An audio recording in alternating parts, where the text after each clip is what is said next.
नाजरीन, खुशामदीद कहते हैं प्रोग्राम हम सब में। मैं हूं मारूफ कुरैशी। नाजरीन, जाली बैंक अकाउंट्स केस के जरिए 35 अरब रुपए की मनी लॉन्ड्रिंग के आज खुद नोटिस केस में बड़ी पेशरफ्त सामने आई है। केस में नामजद ओमनी ग्रुप के सरबराह अनवर मजीद हिफाजती जमानत मुस्तरद होने पर बेटे अब्दुल गनी समेत आज कमरा अदालत के बाहर से गिरफ्तार कर लिए गए हैं। चीफ जस्टिस मियां साकिब निसार की सरबराही में सुप्रीम कोर्ट में जाली बैंक अकाउंट से मुतालिक केस की समाअत हुई नाज़रीन आज, और साबिक सदर आसिफ अली जरदारी के करीबी दोस्त और ओमनी ग्रुप के मालिक अनवर मजीद और उनके चारों साहबजादे अदालत के रूबरू पेश हुए। 2014 में स्टेट बैंक ऑफ पाकिस्तान ने FIA बैंकिंग सर्कल को मशकूक अकाउंट्स की निशानदेही की थी, ताहम 2015 से इंक्वायरी सुस्त रवि का शिकार थी। गुज़िश्ता हफ्ते चीफ जस्टिस मियां साकिब निसार ने तहकीकात में सुस्त रवि पर आज खुद नोटिस लिया था। ओमनी ग्रुप पर इल्जाम है नाजरीन कि उसने 2082 मिलियन रुपए जाली बैंक अकाउंट्स में जमा कराए और मशकूक बैंक अकाउंट से रकम जरदारी ग्रुप को भी मुंतकिल हुई। जाली अकाउंट्स में 35 अरब की ट्रांजैक्शंस हुई। इससे पहले दिसंबर 2016 में कराची में साबिक सदर आसिफ अली जरदारी की आमद से कबल हमने देखा कि रेंजर्स और कानून नाफिज करने वाले इदारों ने कुछ कार्रवाइयां की। रेंजर्स की जानिब से अनवर मजीद के 3 दफातर पर छापा मारा गया था। उनके दफातर पर रेंजर्स ने छापा मारा तो पीपल्स पार्टी की सफों में कोहराम मच गया। अनवर मजीद आखिर है कौन, वो क्यों अहम है, उनका जरदारी से क्या ताल्लुक है, आइए आज आपको बताते हैं। नाज़रीन, अनवर मजीद साबिक बैंकर हैं जो कि बिलाखिर आसिफ अली जरदारी के राह रास्त बन गए, जो कि उनके बहुत अच्छे दोस्त भी हैं। अनवर मजीद की गिरफ्तारी कोई मामूली बात नहीं है। अनवर मजीद कोई आम शख्स नहीं है। इसका अंदाजा हम इस बात से लगा सकते हैं कि एडी ख्वाजा जैसा अफसर जो कि समझा जाता था कि उसूलों का बहुत पाबंद है, जब उसने सारे लोगों की सिक्योरिटी हटाई सिंध से, हमने देखा अनवर मजीद के घर के बाहर पुलिस की 4 गाड़ियां वैसे की वैसी खड़ी रही, हालांकि वो मुल्क में भी मौजूद नहीं थे। लिहाजा इससे उनकी पावर का अंदाजा लगाया जा सकता है। और जरदारी के दौरे हुकूमत में उन्होंने अपने ही समधी शौकत तरीन साहब को उस वक्त वजीर खजाना भी बनवाया था। पीपल्स पार्टी के दौर में नेशनल बैंक ऑफ पाकिस्तान जो भी तकरीरियां होती थीं वो अब्दुल गनी मजीद किया करते थे, और एजी मजीद वो शख्स है जो पाकिस्तान के किसी भी बैंक के बोर्ड में नहीं थे, लेकिन फिर भी ये सारी तकरीरियां करते थे। इस दौर में नेशनल बैंक या स्टेट बैंक कोई मीटिंग होती थी उसमें वो बिला इजाजत तम तड़ाक के साथ वारिद हो जाते थे। MD PIA की तकरीरी हो, IG सिंध की तकरीरी हो, यहाँ तक कहा जाता है कि CM सिंध मुराद अली शाह की तकरीरी के पीछे भी उन्हीं का हाथ है, या कोई भी और अहम तकरीरी हो इसकी मंजूरी अनवर मजीद साहब ही दिया करते थे। इसके अलावा जरदारी साहब की तमाम शुगर मिल्स अब्दुल गनी की सरपरस्ती में हैं, जिनमें टिंडू अलायार, नोडेरो शुगर मिल्स, ठट्टा सीमेंट और नोडेरो पावर प्लांट 1, 2 और नोडेरो में शुगर मिल्स और पावर प्लांट के साथ साथ जो जरदारी साहब के दौर में रेंटल पावर प्लांट का पहला केस आया था, इस पावर प्लांट का के पीछे भी जो इशू बना था रेंटल पावर का, इसके पीछे भी अनवर मजीद के साहबजादे अब्दुल गनी की इन्वॉल्वमेंट के हवाले से खबरें मौजूद हैं। वो ना सिर्फ बैंकिंग, पुलिस या इसके अलावा और भी आप कोई कारोबार उठाकर देख लें, चाहे सीमेंट फैक्ट्रीज हो, बैंकिंग का मैंने पहले बताया, शुगर मिल्स हो, महकमा दाखिला हो, वजीर दाखिला सिंध का ऑफिस हो, MD PIA, अनवर मजीद और उनके बेटे का इस सब में बहुत अहम किरदार होता था। यानी तमाम अहम तकरीरियां, तैनातियां, बैंक्स की जो मीटिंग्स थी, शुगर मिल्स, इस सब के पीछे अनवर मजीद साहब जो थे वो कहा जाता है कि जरदारी साहब के फ्रंट मैन के तौर पर एक्ट करते थे। अनवर मजीद कोई आम इंसान नहीं है नाजरीन। कई मरतबा ये भी खबरें आई कि वो फरियाल तालपुर, जो कि जिन्हें अदी फरियाल भी कहा जाता है, जरदारी साहब की जो बहन है, उनसे ज्यादा अहम भी उनको तस्वुर किया जाता था सिंध में।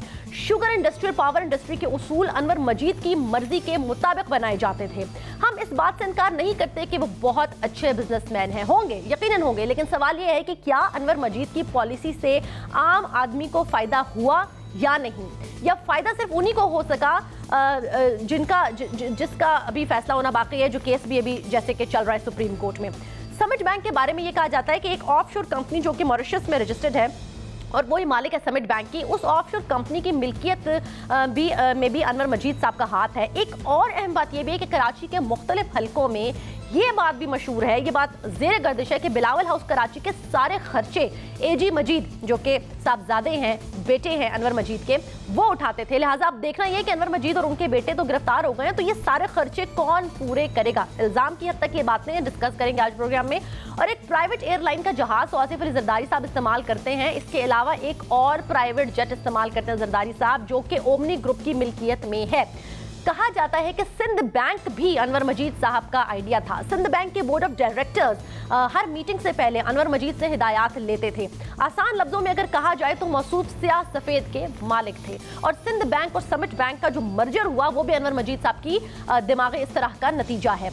अनवर मजीद के साहबजादे नमर मजीद जो कि इंफरादी तौर पर एक पावर प्लांट चला रहे हैं, गज़िये कि उनका सिर्फ बैंकिंग सेक्टर नहीं बल्कि पावर सेक्टर में भी बड़ा हाथ है। सवाल ये नाज़रीन कि ये किस कानून के तहत बोर्ड मीटिंग्स में शरीक होते थे इनके बेटे, ये किस इख्तियार के तहत ये गन्ने की कीमत तय किया करते थे ये लोग। हमें पता है जब एडी ख्वाजा ने छापा भी मारा सिंध में, फिर उनको इबरत का निशान भी बनाया गया। ये वही शुगर मिल्स, ये वही किस्से हैं। जुल्फ़िकार मिर्जा ने भी अपनी प्रेस कॉन्फ्रेंस में अनवर मजीद पर इल्जामात आयद किए और कहा जाता है कि जरदारी और जुल्फ़िकार मिर्जा की दोस्ती खत्म करवाने में भी अनवर मजीद का बड़ा हाथ है। साबिक होम मिनिस्टर सिंध जुल्फ़िकार मिर्जा ने भी माजी करीब में अनवर मजीद पर संगीन नौयत के इसी किस्म के इल्जामात आयद किए हैं।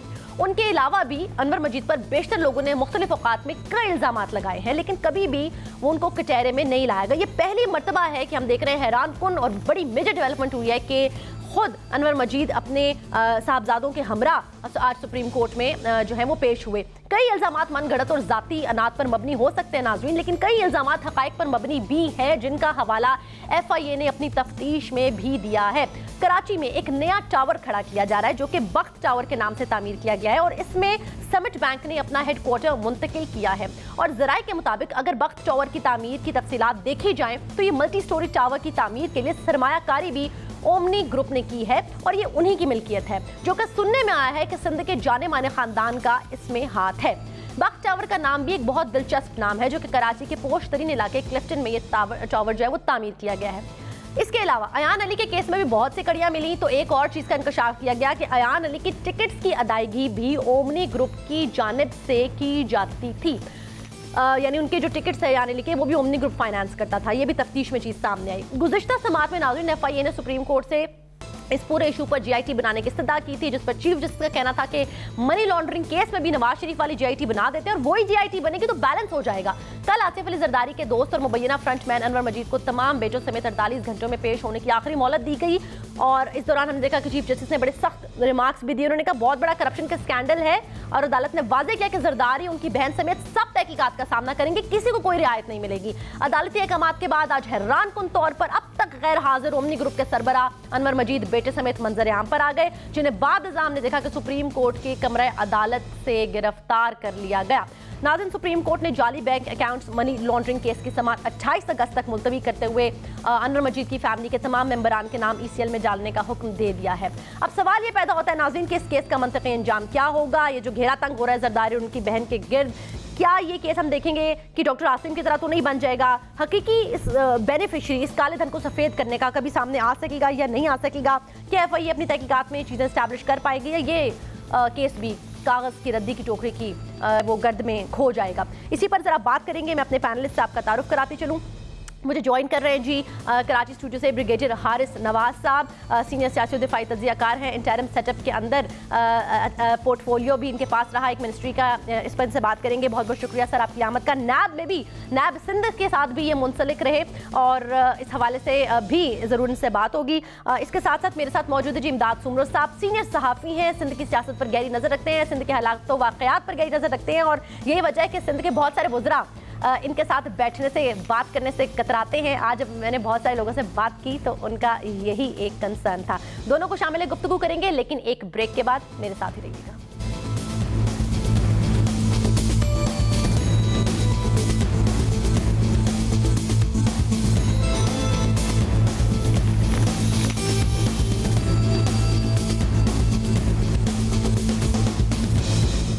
नाज़रीन आपको खुशामदीद कहते हैं। इमदाद सुमरो साहब आपसे गुफ्तगू का आगाज़ करेंगे। सर बड़ी अहम पेशरफ्त है, ये बताएं कितनी अहम पेशरफ्त है सर? अनवर मजीद साहब उनके बेटे की गिरफ्तारी, पहले तो ये बताएं वो आ नहीं रहे थे, चीफ जस्टिस ने कहा उनको एम्बुलेंस में बेशक डाल के लेकर आए, वो यकदम आ कैसे गए? खबरें ये गर्दिश कर रही हैं कि ये जो मुसाफा हुआ है इमरान खान साहब का आसिफ अली जरदारी के साथ और जरदारी साहब की $1 मिलियन स्माइल, और फिर उसके बाद यकदम इन लोगों की तशरीफ आवरी, कोई डील तो नहीं हो गई सर? ये केस अपने मंतकी अंजाम तक पहुंचेगा या ये भी हम देखेंगे डॉक्टर आसिम की तरह एक बेयारो मददगार किस्म का केस बन जाएगा? हमें उम्मीद तो ये करनी चाहिए कि ये केस अपने मंतकी अंजाम तक पहुंचेगा और पहुंचना भी चाहिए, क्योंकि ये सिंध की तारीख का एक बड़ा डाका है जो सरकारी ख़जाने को, सिंध के अवाम के ऊपर एक डाका डाला गया था, जो डाका FIA ने नाकाम किया है। FIA की तारीख का ये सबसे बड़ा केस है। और दूसरी बात जो आपने पूछा कि अनवर मजीद साहब जो आए हैं, इतनी बड़ी डेवलपमेंट है, इसके पीछे असल वजह क्या है? इसके पीछे असल वजह ये नहीं है कि अनवर मजीद साहब को इतने कोई लॉ अबाइडिंग सिटीज़न है, कानून पसंद शहरी है और उनके बेटे बड़े कानून पसंद है और कानून का वो एहतराम करते हुए वो बाहर आए और सुप्रीम कोर्ट में आज हाज़िर हुए और गिरफ्तारी भी हो गए। बिल्कुल कतई तौर पे नहीं। FIA पहले तो FIA ने इनके सारे जो ओमनी ग्रुप थे उनके अकाउंट्स उन्होंने सीज किए और उसके बाद FIA जा रही थी उनकी प्रॉपर्टीज़ को सीज करने के लिए। उसके बाद FIA जा रही थी इनके खिलाफ रेड वारंट्स जारी कराने के लिए कि ताकि इनको बाहर से गिरफ्तार करके यहाँ पर लाया जाए। इसी सूरत हाल को भांपते हुए ये आज सुप्रीम कोर्ट में आए। इससे पहले उन्होंने बड़े बड़े वकील उन्होंने हायर किए थे। सुप्रीम कोर्ट को उन्होंने इस्तदा की थी कि इनके अकाउंट्स जो हैं वो खोले जाएं। 12,000 हमारे मुलाजमीन हैं, उनको अदायगी नहीं होगी, उनको ईद की तनख्वाह नहीं मिलेगी। इस तरह के तमाम टैक्टिक्स इन्होंने इस्तेमाल किए, लेकिन सुप्रीम कोर्ट ने उनकी एक भी नहीं सुनी। और आज मजबूरन जब इनके अकाउंट सीज हुए, जब इनके पैसे ख़त्म हो गए, तो इनको मजबूरन आना पड़ा। और FIA ने बड़ा ज़बरदस्त काम किया है। जिस तरह आपने अपने इंट्रो में बताया, तो मैं थोड़ा अनवर मजीद साहब का, उनके बेटे का, उनके ख़ानदान का और ये ओमनी ग्रुप है क्या, इसका थोड़ा सा मैं तारुफ कराना चाहूँगा। आप सिंध की जिस भी शोबे में आप जाएँ, अफसरान के ब्यूरोक्रेसी के ट्रांसफ़र पोस्टिंग से लेकर पुलिस अफसरान के ट्रांसफ़र पोस्टिंग, बल्कि कराची के तो कई SHOs भी अनवर मजीद साहब खुद कराते हैं। एंटी करप्शन डिपार्टमेंट में जितनी भी ट्रांसफ़र पोस्टिंग हुई है 2-3 महीने पहले, जिनको इलेक्शन कमीशन ने हटाया, वो रफ़ीक कुरैशी साहब थे जो डायरेक्टर थे एंटी करप्शन के, स्याह और सफ़ेद के मालिक थे, वो भी अनवर मजीद के ख़ास चहीते थे। उसके अलावा सिंध की जो फॉरेस्ट लैंड है उसकी हज़ारों एकड़ ज़मीन इसी ओमनी ग्रुप के पास है। उसके अलावा बोर्ड ऑफ रेवेन्यू की जो सरकारी ज़मीन है वो इनके पास है। ट्रैक्टर्स का ये कारोबार करते हैं, वो ट्रैक्टर्स स्कीम में वो सिंध गवर्नमेंट को जो सब्सिडी स्कीम है उसके सब्सिडी के पैसे ये लेते हैं, वहाँ पर ये फ्रॉड करते हैं। उसके अलावा ये सबसे ज़्यादा जो है शुगर मिल्स को डील करते हैं। सिख यूनिट्स के नाम पे ये अरबों रुपए सिंध के ख़जाने से ये वसूल करते हैं। इन्होंने सिंध का जो हारी और मजदूर है, जो गरीब तबका है, उनके पेट पे इसी अनवर मजीद ने, उसके बेटे ने, इसी ओमनी ग्रुप ने लात मारी थी। सिंध की जो 5-7 ज़रखेज़ अजला हैं वहाँ पर हज़ारों लाखों एकड़ ज़मीनें इनकी है। वहाँ पर जो आम काश्तकार है उनका इन्होंने पानी बंद किया हुआ है। इन्होंने गन्ने के आबादगार के पैसे खाए हुए हैं। ये गन्ने के आबादगारों की जितनी भी सब्सिडी थी, जितने भी पैसे थे, ये सिंध गवर्नमेंट से लेते थे, ये आगे नहीं देते थे। इस वक्त भी अरबों रुपए इन्होंने सिंध के आवाम के देने हैं। तो ये अनवर मजीद है। आज सिंध के तूलो अर्ज में खुशी की लहर है और सिंध के आवाम समझते हैं साहब, सिंध के तूलो अर्ज में खुशी की लहर है, लेकिन पाकिस्तान पीपल्स पार्टी की सफों में खलबली मच गई है। मैं हारिस नवाज साहब आपसे ये जानना चाहूंगी, सर क्या मुश्किलात खड़ी हो सकती हैं इनकी गिरफ्तारी से? पहले डॉक्टर आसिम गिरफ्तार हुए तब भी यही वावेला हुआ कि अब तो जी डायरेक्ट ये इन्वॉल्व रहे हैं टेरर फाइनेंसिंग के अंदर, पता नहीं कितने अरबों रुपए की करप्शन के उनके ऊपर इल्जाम लगाए। उनका कॉन्टैक्ट भी डायरेक्ट जरदारी साहब से शो किया जा रहा था, सारी चीजें। फिर हमने देखा जरदारी साहब की वापसी भी हो गई, फिर अब हमें पता है वो केस, उसका कोई पता ही नहीं है सर क्या सिचुएशन है, ना पैसे वापस आए, ना कोई इल्जाम साबित हो सका अभी तक। फर्दर जुर्मायद हुई, लेकिन एंड दैट्स अबाउट इट। इस केस के अंदर हम ये कैसे मान लें कि ये केस अपने मंतकी इंजाम तक जाएगा या इससे कोई पाकिस्तान पीपल्स पार्टी की लीडरशिप के लिए मुश्किलात खड़ी होंगी? देखिए मारूफ, बात यह है कि पहला तो ये ख्याल रखना चाहिए कि जो केस भी हो उसको कंप्लीट करना चाहिए और एक लिमिटेड टाइम के अंदर करना चाहिए। जब एक केस को 4-5 साल हो जाते हैं, फिर उसमें और बग्स आ जाते हैं, पॉलिटिकल इश्यूज आ जाते हैं, विक्टिमाइजेशन आ जाती है, फिर उसकी वो एक अहमियत ख़त्म होती जाती है। आपके सामने शर्जील मेमन का केस है, 2-3 साल हो गए हैं, बंद किया हुआ है केस का, कोई पता नहीं चल रहा है कि नहीं चल रहा, उनको अंदर रखा हुआ है। There is no purpose. आप केस चलाएं, अगर उनका बिल्कुल उनको मौका दें, उसके बाद अगर वो उनको उसमें किसी चीज़ में मुलव्वस है उनको सजा दें, लेकिन बंद करके रख देना इज़ नॉट एन आंसर। और इसी तरह डॉक्टर आसिम का भी केस हुआ, अब इसी तरीके से अनवर मजीद साहब का भी है। FIA ने अगर इंक्वायरी कंप्लीट कर ली है, अगर वो खुद चाहे मजबूर हो के आए हैं, जैसे भी आए हैं, आ गए हैं, तो इसको आगे लेके चलें और इसको कंप्लीट करें। होता ये है कि हम इसको लटकाते रहते हैं, जिससे वो अहमियत सब केसों की, फिर सबको ये कहता है शेर है, होता कुछ भी नहीं है। तो अभी भी यही बात है, जब वो आ गए हैं उनका पूरा मौका नहीं। लेकिन ब्रिगेडियर साहब, इस दफा मुख्तलिफ ये है कि ये चूंकि केस लटकाया जा रहा था और लटकाए जाने पर ही सू मोटो लिया है सुप्रीम कोर्ट ने, तो अब अगर अब भी कोई डेवलपमेंट नहीं होती तो फिर क्या कहें? यही बात देखें ना, अब बात यह कि सुप्रीम कोर्ट के चीफ जस्टिस हैं, उन्होंने इनको अल्टीमेट दे के बुलाया, फिर उनकी प्रोटेक्टेड बेल भी ख़त्म कर दी। बट आई स्टिल फील कि अब ये नहीं है कि 1-2 साल के लिए जेल में रखें, ये अनफेयर है। आप उनको अगर वो उनका पासपोर्ट रखना है, ईचल पर डालना है, उनको आप बेल दें, उनको मौका दें, और उसके बाद जो भी आपने करना करें। ये जो हमारी लेंथी प्रोसीजर है ना, आई फील कि चीफ जस्टिस को चाहिए था कि अपनी जुडिशल रिफॉर्म ज़रूर करते अपने टेन्योर के दौरान में।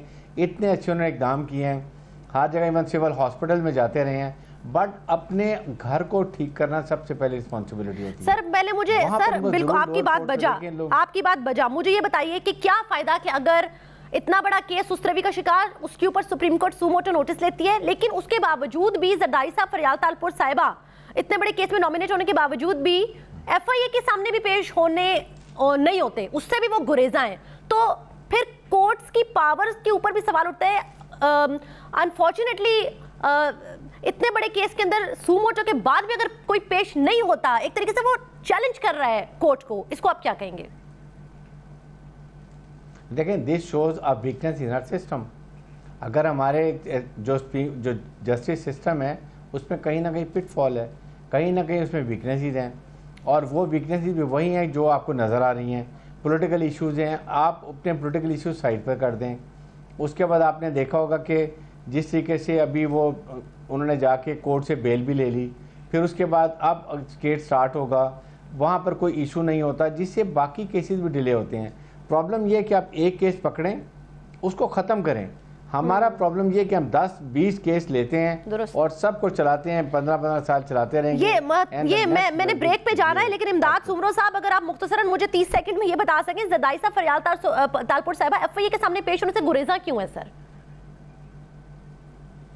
क्योंकि उनके पास FIA को जवाब देने के लिए कोई चीज़ नहीं बची।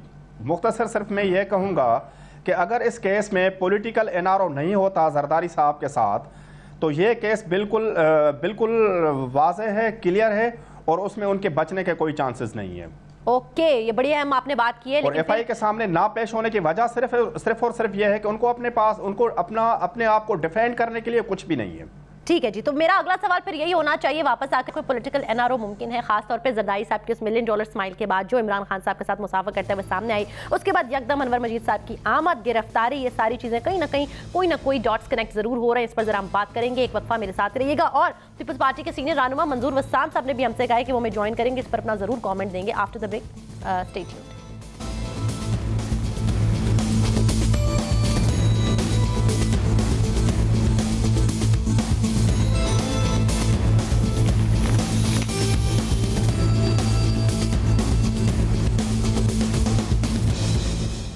जी नाज़रीन, खुशामदीद कहते हैं। पहले हम ये वाज़ेह कर दें जी, पाकिस्तान पीपल्स पार्टी हर बंदे से हमने रब्ता करने की कोशिश की है, लेकिन अनफॉर्चुनेटली शायद किसी के पास भी इस इशू पर जरदारी साहब और उनके ख़ानदान को डिफेंड करने के लिए कुछ नहीं है। यही वजह है कि कोई भी बात नहीं कर रहा, सब गुरेजा हैं। बिलखुसूस मंजूर वस्सान साहब कमिट करने के बावजूद भी टेलीफोन अटेंड नहीं कर रहे, लेकिन हमने अपना फ़र्ज़ अदा करते हुए पाकिस्तान पीपल्स पार्टी को ऑन बोर्ड लेने और उनका वर्जन लेने की पूरी कोशिश की है, भरपूर कोशिश की है, ताकि ये वन साइडेड ना लगे। लेकिन अनफॉर्चुनेटली पीपल्स पार्टी से कोई भी बंदा हमसे बात करने के लिए तैयार नहीं है। ये वजाहत ज़रूरी थी। मैं आना चाहूँगी इमदाद सुमरो साहब आपकी जानिब। इमदाद सुमरो साहब, ये काले धन को सफ़ेद करने का असल बेनिफिशरी, क्योंकि अभी ये फेक अकाउंट्स, जिन लोगों ने पैसे डाले और गए डायरेक्टली जरदारी साहब तक, बड़ा ख़तरनाक ये मामला है। असल बेनिफिशरी तक कभी पहुँच पाएंगे हम इस केस के अंदर? मुझे सुन नहीं पा रही, यही सवाल ब्रिगेडियर साहब आपके लिए। देखें मारूफ, बेसिकली बात यह है कि जो वाइट कॉलर क्राइम होता है ना, इसको भी पकड़ने के लिए बहुत एफर्ट चाहिए होती है। You need good expert, banking के भी एक्सपर्ट होने चाहिए, और मेरे ख्याल में FIA के पास डेफिनेटली हैं भी, लेकिन it will take some time before you can actually ascertain कि कौन कौन इसमें इन्वॉल्व है। सर, JIT बनाने का इंडिया दिया है ना सुप्रीम कोर्ट ने। जी बिल्कुल, मेरे ख्याल में JIT अगर बनेगी तो उसमें बड़ा क्लियर हो जाएगा कि क्या कौन इन्वॉल्व है, कैसे कैसे किया, किसके अकाउंट में पैसे गए, अकाउंट खोले कैसे गए, कि जो एक्चुअल किन के नाम पे अकाउंट खोले जिनको पता नहीं है। तो ये सारी चीज़ें जो है, I think we should wait कि ये अगर इंक्वायरी होती है, जैसे इंक्वायरी कर ली है, या कोई अगर अल्टीमेटली JIT बनती है, तो उसमें जाके पता चलेगा कि सर लोग ये कह रहे हैं, मैंने पहले भी इस इशू पर बात की थी, सब ये कह रहे थे कि एफआईए के ऊपर क्यों एतमाद नहीं किया जा रहा, एफआईए क्यों एक नई जीआईटी बनाने के लिए कह रहा है, और सुप्रीम कोर्ट ऑलरेडी पिछली जीआईटीज भी हमें पता है कंट्रोवर्शियल हो गई। आज कमेंट भी कुछ जो है वो चीफ जस्टिस साहब के कोर्ट किए जा रहे थे जी के तड़का लगाने के लिए कुछ लोगों को बीच में डाला गया, चौधरी निसार साहब ने डाले, इसने डाले, उसने डाले, तो मुतनाज़ हो जाती हैं ऐसी जीआईटीज। तो क्यों नहीं हम एफआईए के ऊपर इन्हिसार कर रहे हैं कि वो अपनी तमाम तर इस्तेदाद-ए-कार को बरूए कार लाते हुए इस केस को हतमी अंजाम तक पहुंचाएं? Why a new GIT? देखें, बेसिकली बात यह है कि जो भी अदारा अगर अच्छा काम कर रहा है तो उसको करने देना चाहिए, लेकिन अगर उनकी अगर कंप्लेंट है कि एक इंडिविजुअल को वो कहते हैं कि उसको चेंज कर दें, हमारी कोई नाराज़गी है या हमारे साथ कोई पुराने ताल्लुकात ख़राब हैं, वो कोई हाल नहीं है, वो उनका एक राइट होता है, आप उसको चेंज कर दें इंक्वायरी ऑफिसर को। और जैसे नजर मिर्ज़ा के खिलाफ बात करते हैं कि जी इन पे हमें एतमाद नहीं है, तो किसी और एसपी को जो भी एफआईए का उसको लिए उससे इंक्वायरी करा लें, but inquiry should be very fair. किसी को विक्टिमाइज नहीं करें, किसी को अननेसेसरी इन्वॉल्व नहीं करें, जो इन्वॉल्व है उसको ज़रूर करें। ये अगर पैरामीटर हम रखें और उसके साथ हमने, क्योंकि ये अकाउंट्स का पैसा होता है 2+2, आपने एक ट्रेल बनानी है, आपने उसको वर्कआउट करना है, आपने बैंक से कंपैरिजन करना है और उसकी आपने रिपोर्ट कर देनी है, और फिर उसके बाद जाहिर है कि पैसा अकाउंट खोला कैसे और अकाउंट फाइनल बेनिफिशियरी कौन थे, ये आप करेंगे तो इससे आपको। लेकिन सर जैसे इमदाद सुमरो साहब ने भी बात की कि अगर कोई पॉलिटिकल एनआरओ हो जाता है तो फिर मामला बिल्कुल पलट जाते हैं। इमदाद सुमरो साहब, आप मुझे सुन सकते हैं सर? जी जी जी, इमदाद सुमरो साहब, आपको लग रहा है कि कोई पॉलिटिकल एनआरओ मुमकिन हो सकता है, जबकि आप तहरीक इंसाफ की हुकूमत है और इमरान खान साहब नामजद वज़ीर आज़म है जिनका बुनियादी एजेंडा ये है कि करप्शन के खिलाफ कार्रवाई, और वो तो मुतअद्दिद बार कह चुके हैं कि अगली बारी जरदारी। देखें मारूक साहबा, मैं इतना ज़्यादा पुरुमीद नहीं हूँ, और मेरी दिली ख्वाहिश ये है कि मैं जो समझ रहा हूँ या मेरी जो फीलिंग्स है वो गलत साबित हों कि कोई पॉलिटिकल एनआरओ नहीं हो, लेकिन मुझे लग ये रहा है कि कोई पॉलिटिकल एनआरओ होगा। इसलिए कि पीपल्स पार्टी के जो सर्किल के जो लोग हैं वो हमें कॉन्फिडेंटली बता रहे हैं कि एक पॉलिटिकल एनआरओ होने जा रहा है। अच्छा, मैं उम्मीद करता हूँ, मेरी दिली ख्वाहिश ये है कि पॉलिटिकल एनआरओ ना हो और इस केस को फेयर तरीके से, क्योंकि इस वक्त 85 अरब रुपए की जो मनी ट्रेल है वो मिल गई है और कोई 45 अकाउंट्स मिले हैं। जो एफआईए के सोर्सेज ने हमें बताया है कि कोई 200 के करीब अकाउंट्स हैं और 200 अरब रुपए की ज़्यादा ये करप्शन है। तो उम्मीद ये की जानी चाहिए कि इसमें कोई पॉलिटिकल एनआरओ ना होगा। इमरान खान को बाकायदा इस पे बिल्कुल क्लियर पोजीशन लेनी चाहिए। उसके अलावा दूसरे जितने भी सर्किल से, बदकिस्मती इस मुल्क की ये है कि हमारे यहाँ किसी का भी कोई करैक्टर है ही नहीं।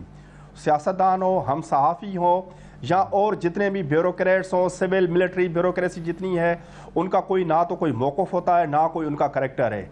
हमें 97 में, 98 में, 2000 तक ये बताया गया कि MQM पाकिस्तान की एक दहशतगर्द जमात है। 2000 में उनके साथ एनआरओ हो गया और वो 8 साल 10 साल यहाँ आवाम के सीने पे मूंग डलते रहे और हम उनका कुछ भी नहीं कर सके। फिर बाद में हमें बताया गया कि MQM दहशतगर्द है। फिर अचानक कोई पीपल्स अमन कमेटी आ जाती है, बताया जाता है कि ये बड़ी मोहब वतन जमात है। फिर कोई MQM हकीकी आ जाती है। तो इस तरह की मस्खरियाँ इस मुल्क में बहुत ज़्यादा हैं। आपको अंदाज़ा था कि 2007 में कोई पॉलिटिकल एनआरओ होगा? जब परवेज़ मुशर्रफ साहब थे, पॉलिटिकल एनआरओ हुआ और अरबों रुपए की जो करप्शन थी वो ख़त्म हो गई। यहाँ तक के सैकड़ों कत्ल केस में मुलविस जो दहशतगर्द थे उनको सबको रिहा कर दिया गया। तो इस मुल्क की बदकिस्मती यह है कि यहाँ पर जितने भी पावरफुल तबकात हैं उनमें किसी का भी कोई करैक्टर नहीं है, कोई भी अपनी बात पे कायम नहीं रहता। बजाय कि मामलात को लीगल तरीके से चलाया जाए, हमेशा कोई ना कोई एनआरओ कोई पर्दे के सामने आ जाता है, कोई पर्दे के पीछे आ जाता है। और इस तरह का पॉलिटिकल एनआरओ होने की कभी जो है इम्कानात हैं। लेकिन मेरी दिली ख्वाहिश है as a Pakistani, as a journalist, कि अल्लाह करे कि मेरा कहना, मेरी फीलिंग्स और मैं जो सोच रहा हूँ, मुझे जो नज़र आ रहा है, जो सिम्पटम्स जो नज़र आ रहे हैं, इस तरह ना हो। लेकिन ज़्यादातर चांसेस ये हैं कि पॉलिटिकल एनआरओ होगा और इस केस का अंजाम भी वही होगा जो डॉक्टर आसिम के केस का अंजाम हुआ। इस केस का अंजाम भी वही होने जा रहा है जो शर्जील मेमन के केस में हुआ कि सालों गुजर गए, गवाहियाँ चल गई, लेकिन अभी तक ट्रायल कोर्ट की लेवल तक भी यह केस प्रूफ नहीं। हारिस नवाज साहब फिर हम कहते हैं जी इदारे काम नहीं करते। अगर एफआईए ने गिरफ्तारी तक मुमकिन बना दी और वो क्या करें, तहकीकात हमने देखा नेशनल बैंक ने की थी सबसे पहले, उसके ऊपर फिर फर्दर एफआईए ने एक्शन लिया, लेकिन अदालतों में सुस्त रवि का शिकार रहा। अब सुप्रीम कोर्ट ने सू मोटो नोटिस ले लिया, लेकिन आज भी इमदाद सुमरो साहब कह रहे हैं कि पाकिस्तान पीपल्स पार्टी के हलकों से उनको ये खबरें मौसूल हो रही है कि पॉलिटिकल एनआरओ हो जाएगा।